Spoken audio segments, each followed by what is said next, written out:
Hi, welcome to episode 11 of the Wellness Connection podcast with Fiona Kane. I'm your host, Fiona Kane, and today I'm going to be talking all about supporting a healthy immune system. So, I'm going to launch straight in and start talking about all the things we can do to support our immune system. Bear with me, I'm actually just recovering from my second bout of COVID, so hopefully my voice does hold up throughout this. So, there's a few things in regards to supporting your immune system that's worth talking about. And as a nutritionist, of course, I'm going to talk about nutrition. So, I'll start with nutrition and then I will talk about some other aspects as well. So, the first thing I want to say in regards to nutrition is that it is really important to make sure you're eating enough protein. Now, you will find if you've listened to me or seen my videos before that I talk about protein a lot. And it is for a very good reason because in our bodies we have every single cell in our body. Every single cell is surrounded by a double layer of fat and protein, and it's called a lipid bilayer. And essentially, that controls how the cell functions. So, whether it's your eye cells or your liver cells or wherever the cells are in your body, so, first of all, we actually need to make sure we're eating the ingredients that our body needs to make healthy cells, right? So, if it's just starting point is for anything to do with health, is we need to actually make sure we make healthy cells. And one of the ways you do that is by eating protein, so good quality protein. So, protein is my number one. Protein also has lots of other great effects. So, we use protein to make so many of our structures in our body. So, when you think about our digestive system or our skin, they're made that those walls and things, they're made from protein. So, again, if you think about your immune system, some things that affect it. Okay, so bugs and things they come in through the mouth or they come in through the nose, and so if you think about your skin is part of your protection, right? It's part of your protection of keeping bugs out. And if they do start to come in there, in the digestive system, there's a whole bunch of things in there to help counteract and help sort of get rid of these bugs. And so the quality of the gut lining inside of the body is really important, right? So it's all part of your defense system for your immune system. So protein is a really, really important part of all of those structures. So it's a really important part of that defense system. And it's involved in making all sorts of cells, immune cells, and lots of things. So essentially, protein number one. Also, when we eat protein with every meal, it keeps us, like it keeps your blood sugar levels regulated. So it keeps you full for longer and it keeps you going for longer. So you feel better, you've got more energy, and you're less likely to be craving the snacks and the sugars and the caffeine and things like that. So the more you eat that balanced way with the protein, then the more you're going to have stable blood sugar levels and the less you're going to be doing of like any sort of snacking of junk food and things. So it helps from that perspective as well. So protein's my number one. And besides obviously eating, whether it be chicken or beef, or you can certainly have vegetarian proteins as well if you want to. But I highly recommend animal proteins as the best option, but you do whatever you feel comfortable with.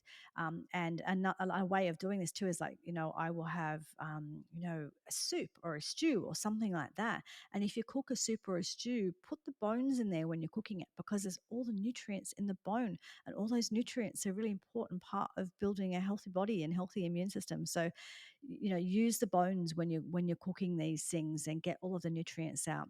You can also you can either make it yourself or you can buy bone broth, and bone broth just makes a really easy drink. Actually, especially if you are sick, I've been having broth a lot while I've been sick, and sometimes you're not super hungry. And I know COVID often that takes away your appetite, but having something like a broth is a way of like it's just a drink. So you put a couple of teaspoons of broth into a cup of hot water, and it's easy to have and it's easy on the stomach, and it's something that you can handle even if you're not particularly hungry, and you get all of those lovely immune support nutrients, and you're just getting fluids as well.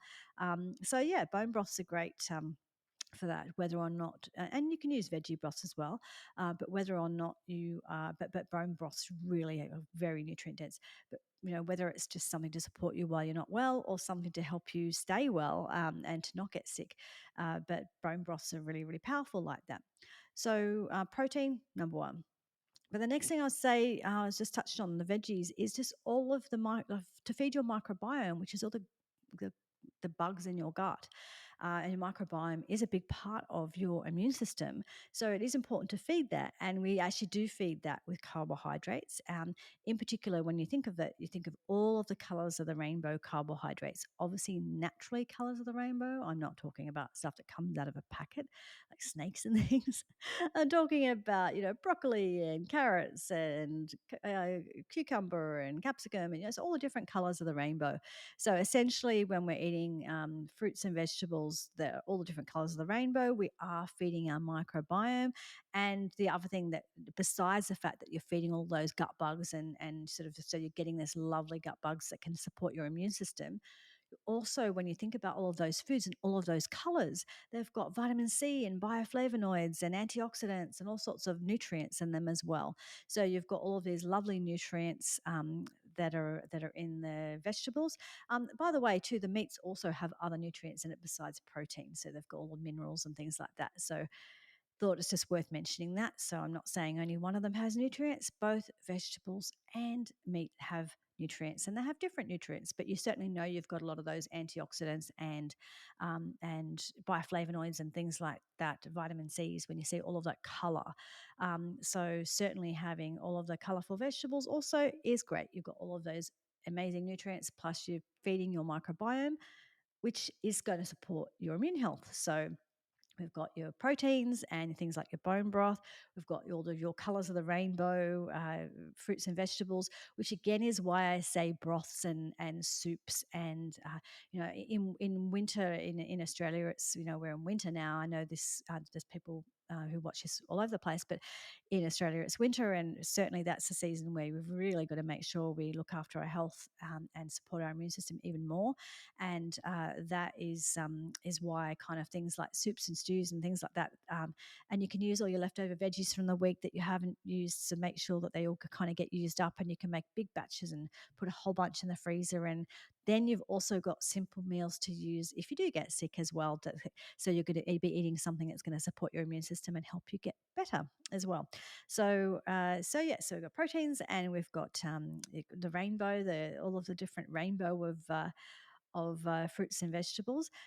We've also, because I was just talking about the microbiome there, we've also got fermented foods. So, 70% of our immune system is in our gut. So, fermented foods also support a healthy microbiome. So, examples of fermented foods would be things like yogurt or kefir. That might be something like kimchi or sauerkraut, or those kind of basically fermented vegetables. So whether it's kind of the Asian style or whether it's the European style, same sort of thing. Things like tempeh or miso, tempeh or miso also, and you can get sort of miso as like a soup too. You can get like uh, it's like a powder as well, and you can make miso soup. Which is supportive of your immune health. So uh, fermented foods as well, again supportive of your gut. So the next thing to talk about is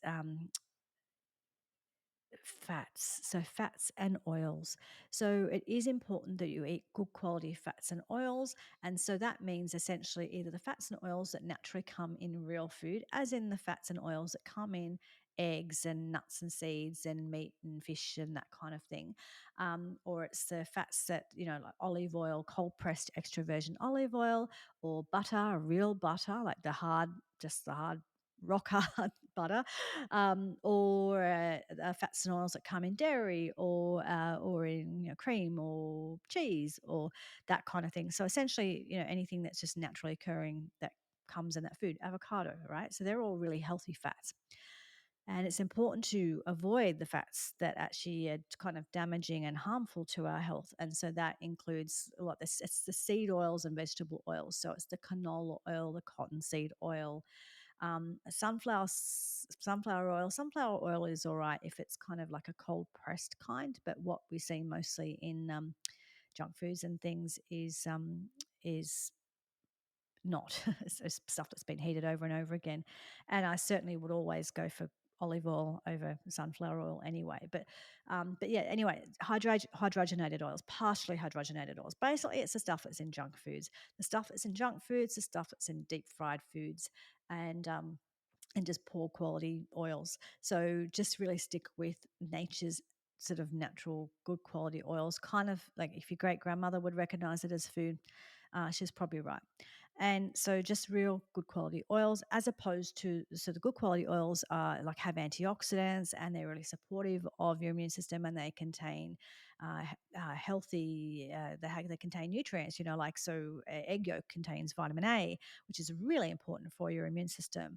And cod liver oil, that contains again vitamin A, vitamin D, really important for your immune system. So the good quality oils will contain lots of nutrients that are really supportive of your health, and they also are supportive of making, how in the beginning I was talking about those cell membranes, those lipid bilayer around all of your cells. They're made from fat and they're made from protein. So you need these good quality oils to make those cell walls. So you need the fats and the protein for that. And staying away from the poor quality oils, which tend to damage your cells. So they have a tendency towards being oxidative and damaging and aging and all the negative things. So essentially, you stay away from the poor quality oils and you stick with the good quality fats and oils. The other thing in regards to food is, and you can refer to the podcast number 10 for this because I talked about it in much more detail, but sugar. Staying away from sugar as much as you can, or just keeping it to a minimum, because what we do know is sugar does dampen your immune system for several hours after eating it. So if you're kind of having sugar all of the time, so if you're kind of eating mostly junk foods that contain poor, cheap oils and sugar, then you're really kind of doing a lot of damage all of the time. So essentially, your poor body is always in kind of trying to clean up and deal with damage mode. And they're so poor in nutrients, you're not getting the nutrition you need. Excuse me, I'll just have some water. So, when you eat all of those high nutrient foods, all of the lovely foods I've just been talking about, they are all nutrient foods. So, they all give you nutrients, they all supply nutrients to your body. Whereas when you're eating kind of the junk foods that have those nasty oils and fats, the nasty fats and oils, and the lots of sugar, they have the opposite effect. They're anti-nutrients. They actually pull nutrients out of your system and cause damage and dysfunction on the way through. So what you eat really, really matters, and it can really help you either avoid getting sick or hopefully not be, not get as sick as you could have or recover easier. So that really supporting your body nutritionally is really, really important. So the next thing, and also actually the other thing, now I'm not going to recommend you take any specific supplements because I don't know the medications you're on. I don't know your health issues. I will talk about different supplements that you can use to help and support your immune system. But I would advise that you book a consultation with someone like me or go talk to your medical professional or whoever it is, just to make sure that before you start taking anything, what you're taking is a good quality, appropriate version of that. It's not contraindicated with your medication and or anything to do with your health issues. So don't just randomly go to the supermarket and buy supplements. It's best to get advice around it. But the kind of supplements that can be helpful are some of the things I've already talked about anyway from a food point of view. But it is things like cod liver oil. It's things like vitamin D, which is in cod liver oil, vitamin A, which is in cod liver oil, which is why cod liver oil is such a good food as medicine kind of supplement. Obviously, anything that's got vitamin C, bioflavonoids, zinc is really supportive of your immune system. Reishi mushrooms are really supportive of your immune system.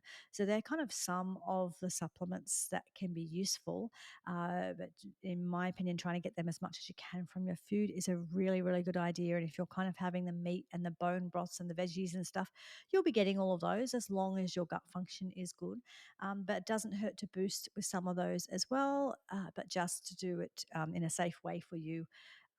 Don't just go off and start taking supplements and say, I recommended that you did it because I'm not recommending that you do it without getting advice first. Um, but yes, they can be very useful to help boost you over the winter period. So it's worth exploring. And also for some people, sometimes probiotics can be useful as well. Again, there's very specific probiotics for different conditions and different things. So again, best to get advice about what's right for you. Supplements can be really expensive, and they can also be really useful. But in my opinion, you're best to actually pay for a professional to help you take something that's actually going to be helpful, than spending a fortune on stuff that's not helpful, or actually taking stuff that's poor quality, not going to be helpful, or maybe even contraindicated with your medication or whatever. So it's best to get advice around those things. So stepping away from nutrition and just talking about some of the other things that affect your immune system, just checking my notes here just to make sure that I'm covering everything. The next most important thing, in my opinion, is sleep. We really underestimate how important sleep is, but it's very clear that when we don't get enough sleep, there's so many studies now on how much that affects our immune system. So you can just have 2 or 3 nights in a row where you have much less sleep, and you'll find that that is when you come down with something.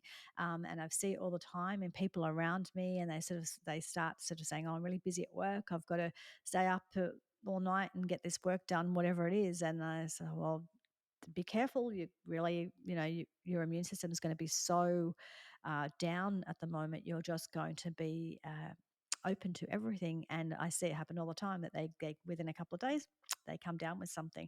So just be aware that it really does. And I know that's my anecdotal evidence, but there is actually a lot of studies and evidence in regards to this. It's not just my anecdotal evidence. When we don't get enough sleep, it really does have a big effect on our immune system, and it affects everything. It also will make you crave things like caffeine and sugar and basically junk foods, because you'll kind of be hungry and tired and whatever. And so you'll be more likely to be eating poorly as well. So when we're not looking after ourselves, it kind of turns into lots of things. You're not getting enough sleep, therefore you're having too much sugar. You're having too much sugar, therefore you're wired and tired. You can't sleep, and it kind of goes back and forth, right?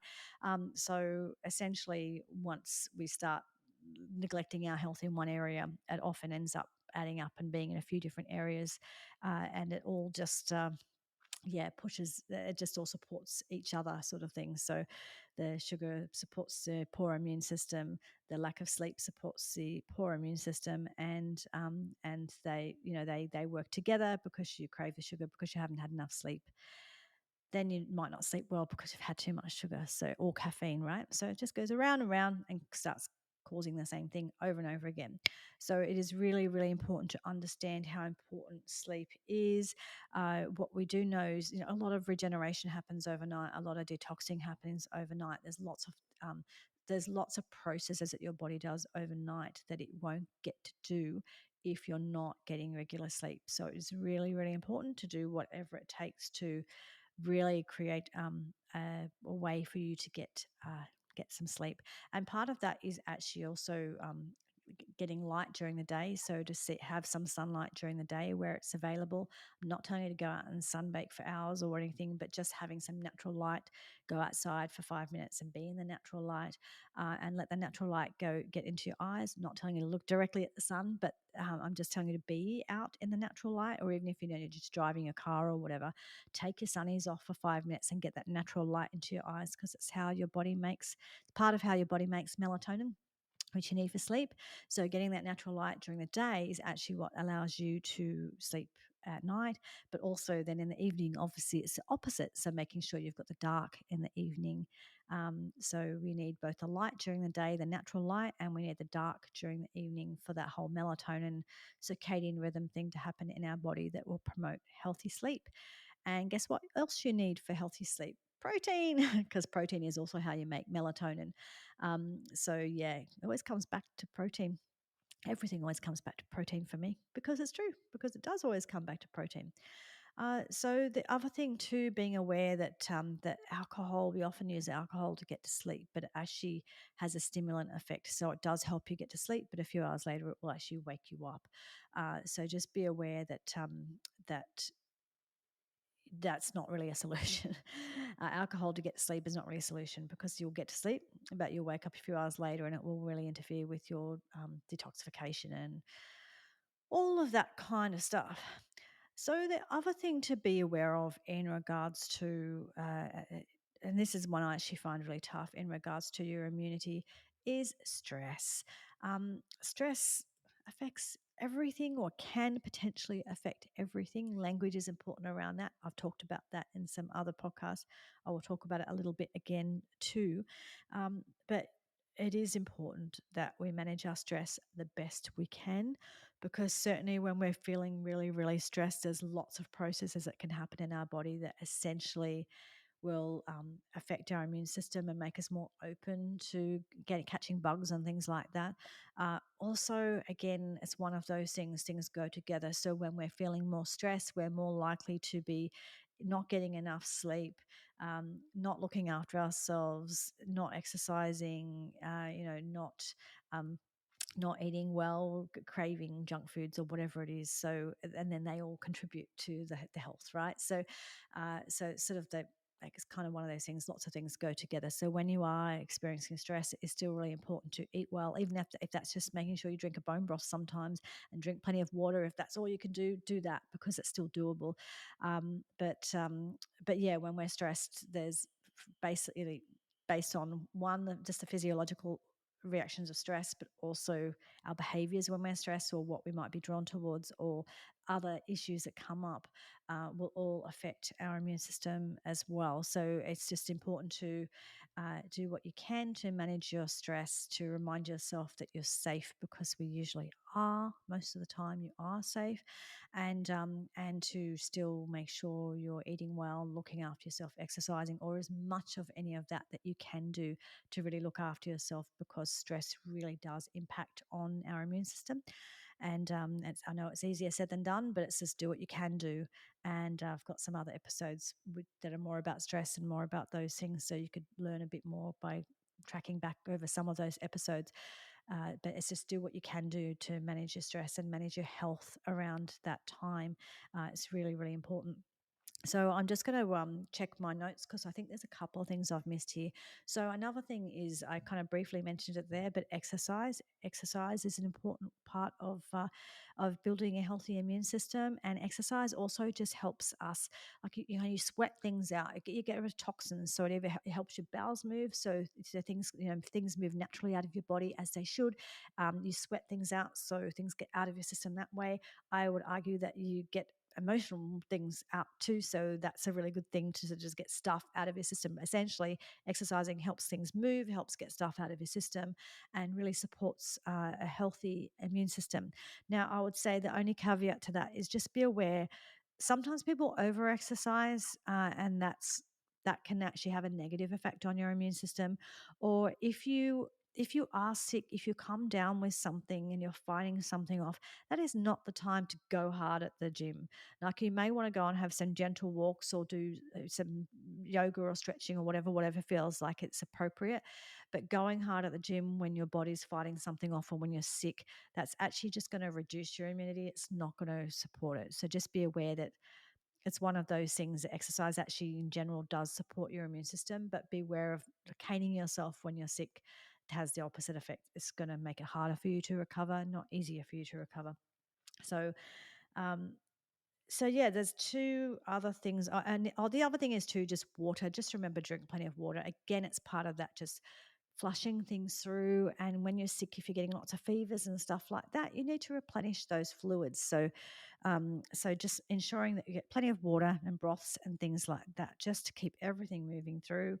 Um, and the other couple of things that I wanted to mention. So one is around language. I sort of hinted at it before, and I've talked about it. I've talked about it a few times, I think, because I do talk about language a lot. Be aware of your language. If you're one of those people that says, "Oh, every year I get really, really sick. I know I'm going to get really sick this year," or "Oh, I get everything that's going around. I just get everything," or those kind of, like, just be aware of what you say, because what we say can is more likely to come true. So you can say, oh, previously I've had lots of flus and things, but I'm really looking after myself. I'm looking after my immune system. I'm eating really well. I think I'll do really well this year. Now, it doesn't mean saying that doesn't mean you can't get sick. Of course, it doesn't mean that. But there's a lot. Our mind is powerful, and when we say things to be true, and when we talk ourselves into stuff, I think it can and does make things a lot worse. So it's just be really careful about how you talk about your immune system and how you talk about your health, because I think we can bring things on or make it worse because we talk in a really negative way and don't sort of have faith in our bodies that like we have a really amazing immune system and we have amazing bodies and it does great things. And so if we talk more in a way of how we can support our body to help us, because isn't it amazing all the things that our body does? Because you know what, a lot of the time you wouldn't even know it, but your body fights off things all of the time. So your immune system is constantly working to keep you safe and well. So for every time you actually do get sick, there's probably been hundreds, if not thousands, I don't know, I don't quite know the numbers, but many, many times that your body has fought something off quietly and you didn't even know it was there. So be aware that your body fights for you all the time, and your immune system is really amazing. And if you understand that and you want to support it, it's a whole different way of looking at it. So I just be aware of the way we think about things matters, and the way we talk about things matters, and I think it does have an effect on our health. And one very last thing is be aware of overdoing it with the cleanliness. Like, of course, I have no issue with being clean and washing your hands, and is a great idea. But over this whole COVID thing, we got really obsessed with uh, the antibacterial thing over and over again. And I think that is, well, it does affect your microbiome. It does affect your immune system in a negative way. So just be aware of, yes, be sensible. And yes, if you do need to use, if you're in a situation where you need to use something like an antibacterial, fine. But most of the time, soap and water, just stick to soap and water and just do the usual, just sensible cleanliness things, but not overdoing it. Because if you're doing the antibacterial on your hands 20 times a day, you really are going to be affecting your microbiome and your body's ability, your immune system's ability to fight. So just be aware that you can overdo it and it has the opposite effect. Anyway, I will leave it there. I think we cut out briefly at some point. Hopefully the recordings work. Anyway, I hope you have a lovely week, and I hope this helps you with some ideas of how you can support your immune system. I've got an ebook all about this, and I will put a link in the show notes for you, so you can download that ebook as well, all about supporting your immune system. Anyway, I hope you have a great week, and I'll talk to you next time. Thanks. Bye.